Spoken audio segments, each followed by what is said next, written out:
Hey, what's going on, everybody? Luis and Maripili from Everable here. And we just want to do a little quick insert right before we get to today's episode, mainly because just to let you know that we actually recorded this episode pre-COVID, basically on how to stand out from your competition. That being said, it is still a really great episode, Yeah. jam-packed with some really good information. So just know that if you hear some things that are not maybe congruent to the times, just understand that we recorded that previously, but we still wanted to share that with you because, again, some really good Really content. good content. Yeah. Yes, 100%. So if you have questions about that, feel free to let us know inside of the Facebook group, and hopefully you all enjoy this episode. Thanks. Stay safe. Welcome, everyone, to the Med Spa Accelerator Podcast brought to you by Everable Marketing, the go-to resource so you can get the latest hacks and best practices so that you can market and grow a profitable medical aesthetics practice. Welcome, everyone, to the next episode of the Med Spa Accelerator Podcast. Hey. I'm here with Billy Hey. and myself, Luis And Trevino. Yes, we're super pumped to be here with you guys again, bringing you the latest content on how to market and grow a profitable medical aesthetics practice. So, Yes. Today we have a really cool topic. yeah, we got a good topic that I think is pretty relevant for what's going on in the industry today. Yes. You all have probably been experiencing this, and you probably asked yourself this question, which is, How to stand out from your competition. yes, right. So this is something that everybody struggles with, and I feel like it's, we if you really think about the med spa industry, it's a relatively new industry compared to other medical professions out there. Right. When you think about, dentistry and chiropractic and, a few other, medical practices out there, right? Right. And, most recently, you've kind of heard that, oh my God, like we used to do really well, but then all of these other med spas started opening up, and then now it's like we really struggle, right? Yeah. And that's something that we hear constantly from the, Our clients. yeah, from our clients, and people that we talk to, on a monthly basis, right? Yeah. And really just to kind of, and really that's, it's a common thing. It's a part of business, guys. It's just Yeah. how the market evolves and grows. And, but really the goal is that how can you stand out from the competition so that you can ultimately win or still acquire more of that market share, right? Yeah. And that's the thing too. As the market begins to evolve, guys, you need to step up your game. Okay. yes. Because like some of the practices that you were implementing, let's just say 5-10 years ago, are not going to be, the best as practices of, or as relevant as, obviously right now in 2020, right? And so you definitely need to be implementing or be at the front of things, right? So you can make sure you still have that competitive advantage, okay? Yeah. So Keeping sorry. up with some of these trends, and then also like some Yes. of the best tactics that you can use to make sure Yeah. that you are on top of the game. Yeah. So today we're going to give you 3 tactics that you can easily implement in your business so that you can start to set yourself apart in the marketplace. But before we do that, Yes. we want to ask you guys to leave us a review, to subscribe, right? To hit the like button if you're watching this on YouTube or wherever you're watching it. But yeah, don't forget to subscribe, guys, on iTunes, on Spotify, and leave us a review. Let us know how we're doing and what other content you would love to hear from us. Also, don't forget to join our Facebook group. The link's here on this audio or this video. And definitely join us on that group as well. Yeah, Okay. definitely. So number 1 is going to be focused on positioning. This is going to go back down to how you want to be positioned in the marketplace and how you want to be perceived, right? Now the way you position yourself is going to influence how you are going to set yourself apart from your competitors, right? Mm-hmm. And so really the first one that you have to really consider when you're looking at this is what?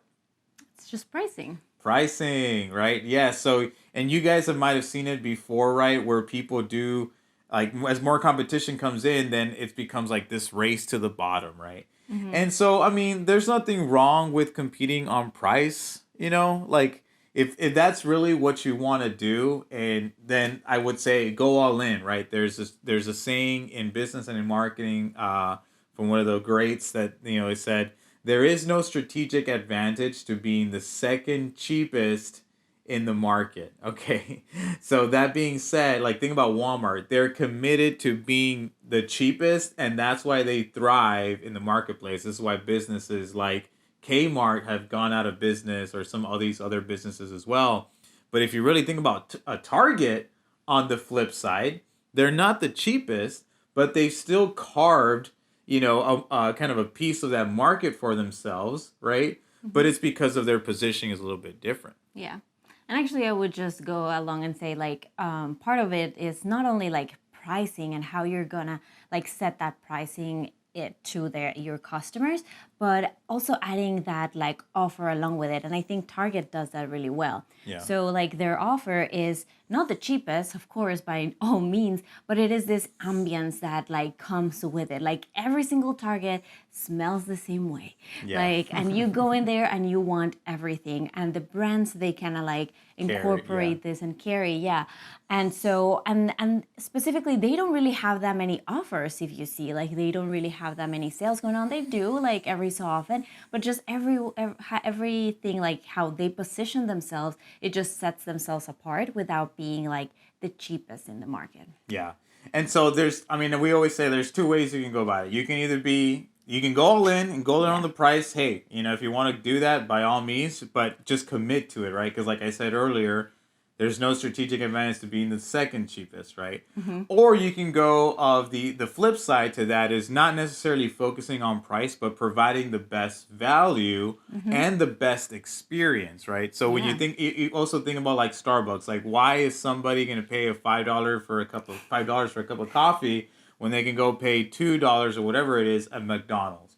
Right. At the end of the day, you're paying for the experience, okay? Yeah. But again, if you want to be that person, keep in mind that it's not something that happens overnight, and you need to engineer those feelings, okay? Those feelings of when you walk into this place of how you will be perceived and how people will feel because of everything that you've done strategically in your business, to your branding, to your location, your customer service, the way the staff treats them in like your consultation process, the level of care that is provided, the interior design, the lighting, even to the smell. Yeah, to the smell, like those are all things that you need to be aware of. And like I said earlier, if you're going to if you're going to position yourself that way, then go all in and start actually focusing on those things. Yeah. Right? And we'll actually have another episode where we talk all about branding and how you can use that to your advantage to position yourself the way you want to be perceived. Yeah. So be on the lookout for that. Stay tuned. Yes. Okay. All right. So that's basically number one. What's number two? Yeah. Well, and then with number one, before we move on to number two, like I was saying earlier, like positioning your pricing along with how you want to create your offer to the public, right? And I think we've talked about this in other episodes where we talk about the campaigns and how we kind of set up that offer so people can, stand out from the crowd of like them scrolling through their feed and then kind of seeing this a little bit different and positioned differently, just so, you just stand out from that. So whether you are adding more value to it, maybe you're not the cheapest price, but you are adding more value to that, whether you're giving something away for free or discounted, or you're packaging it together. A lot of the times, you don't necessarily need to discount something, but you can include something else, which is going to give it a little bit more value, and people a lot of the times do prefer that than just getting a discounted price. Basically. Yeah, they feel like they're getting more out of their money. Yeah. For sure. That's really good. So, yeah, number two. Number two is, what is drum roll. It's branding your secret sauce. Yeah, so I actually really like this one. This is something known in marketing as a unique mechanism, right? And so basically all it is like what Pili said, you want to brand or you want to coin your specific process, okay? And I'll give you an example. Like for, in Everable, we have what we call the 7-figure Med Spa formula, okay? That is basically our secret sauce. It's our 3-step process that we implement for our clients so that they can become a 7-figure med spa, right? Now, that being said, nobody else, since we've coined this, anybody else can provide marketing services, but nobody has the Everable 7-figure med spa formula. Okay. That being said, that's our unique mechanism. And so what is it? Okay. Well, honestly, it might be the way that maybe the different technologies that you provide, right? So we've been helping our body contouring clients basically implement this in their business, where they have cool sculpting. Some of them have other modalities as well, or even if they have some other type of technology too.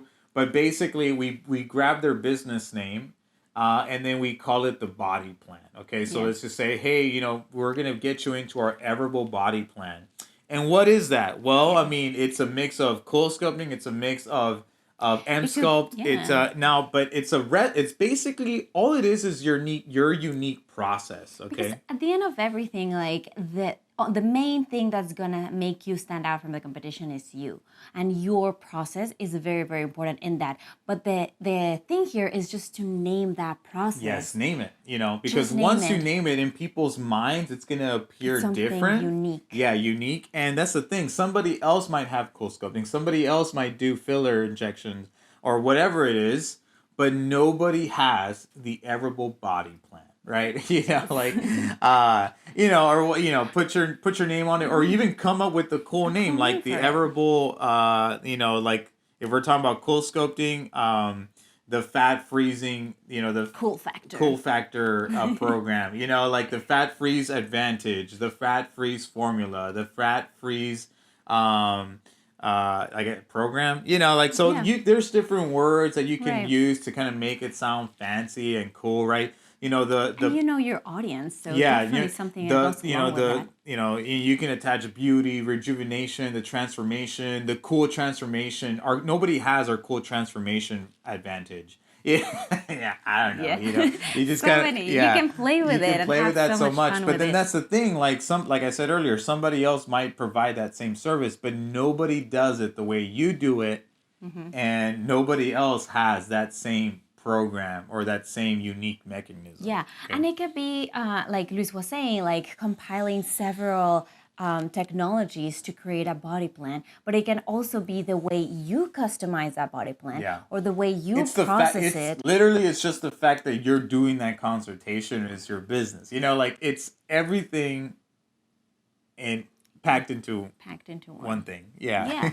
Or the way you just approach things. So maybe like during your consultation, you approach it differently than anybody else. Maybe it's the same way, but the way you do it cannot be done by anybody else. Sure. And the way you also translate that into your staff is that unique mechanism. For sure. So just naming it and branding it will certainly make you stand out from the crowd. Yeah, because that's the other thing too. It's like, that's been the issue where and anybody can inject somebody else. Anybody can just buy a machine, but nobody else has this process. Okay. And you're basically just coining your process. You're branding your process. Yeah.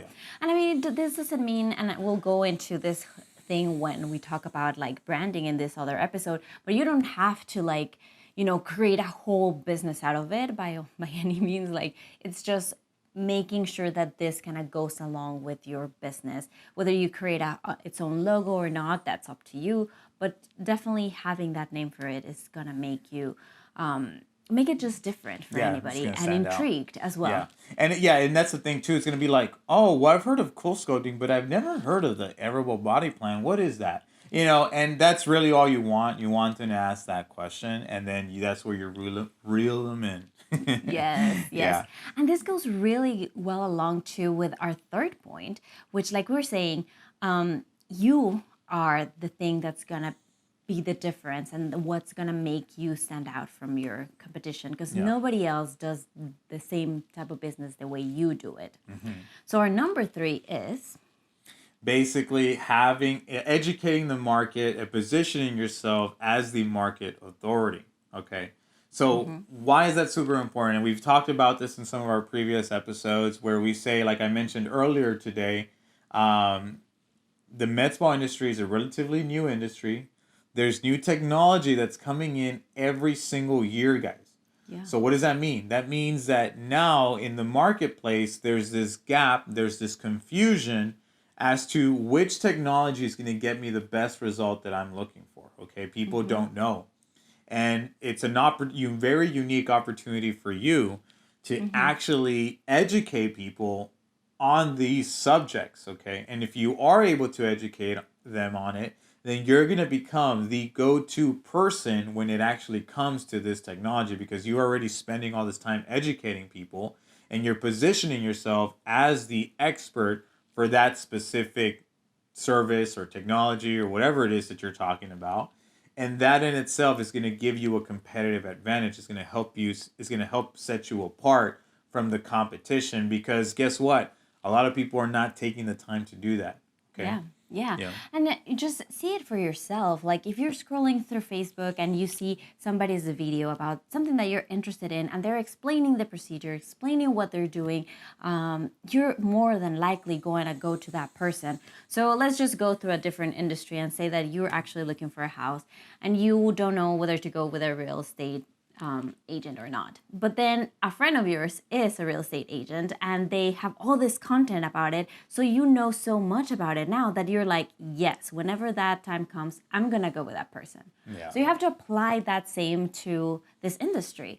You have to create these opportunities for you to actually explain to the public what is it that your services are all about, the technologies behind it, and how you can help them. Right now, they might be in that stage of like they know they might have like a problem, but they don't know there is a solution, and you can be that person to guide them through this. Yes, super good. So yeah, guys, like really taking the opportunity to actually create this content, because it, a lot of the times I feel like people are kind of turned off about creating content, and maybe sometimes you might have done it before. You're like, oh, but I got nothing out of it. Understand that creating content is a long-term play, you know, and it's not something that's going to change the world, the world for you in one day, one night. Okay. But as as you continue to put out content and you begin to, it's kind of like that compounding effect, right? The more content you put out, the more name you start building for yourself. One day you're just going to notice that people are going to come in and it's like, oh yeah, I've seen all your videos. That's what they're going to say. Okay. And by the time they're there talking to you, like they're already so sold that you don't even need to really sell them. All you really need to do is see if they're a good candidate for that treatment. And that's it. They're ready to buy because you already did all this work in the back end, right? Yeah. And so that's what sometimes you want to try they to might accomplish. not even know what service they want, but they're sold on you. They're sold on you. So they're like, I just trust you with my face or my body. You tell me what I need. Yeah, exactly. So yeah, that's really. But it is a long-term play, so definitely take the time. But and make that's sure the people to who reuse. win. You know, like we're talking, like what we talked about earlier when we said about like obviously that there's more market. There's more people coming into the market, and so how can you win? Well, yes, it's implementing short-term strategies, right? Like some of these things that we talked about are short-term and they can help you get a better result short-term. But you can't just think about the long-term. You have to think, 5-10 years from now. Like, are you going to be in business 5-10 years from now? Well, yeah, I mean, I would hope so, right? Yeah. So you need to start, planting seeds for that so that in the long-term play, you're going to be able to kind of, pass the test of time, right? Yeah. A lot of these people that are coming into the market have no business experience. They have no idea how to run a business or anything of the sort. And honestly, if they don't apply themselves, then they're not going to be like, what is it? In the first year, I believe it's like, I don't know, I'm going to butcher this number, but it's really high. I believe it's in the 90%, like only a few, 2 years in business, And so at the end of the day, though, but some of those people really make it, really thrive, right? So what's the difference? Well, the difference is putting in the work, making sure that their best practices are there and that they're implementing good marketing and business strategies to really help them push their business forward. So if you want the latest hacks and strategies for growing a profitable medical aesthetics practice, and you need to stay tuned and keep listening to the Med Spa Accelerator Podcast. Yes. And if you want anything that is a little bit more customizable, personal to you, make sure to reach out to us. We're here to help you guys. Yes. Awesome. So we'll see you next We'll see you guys in the next episode. Bye. Bye.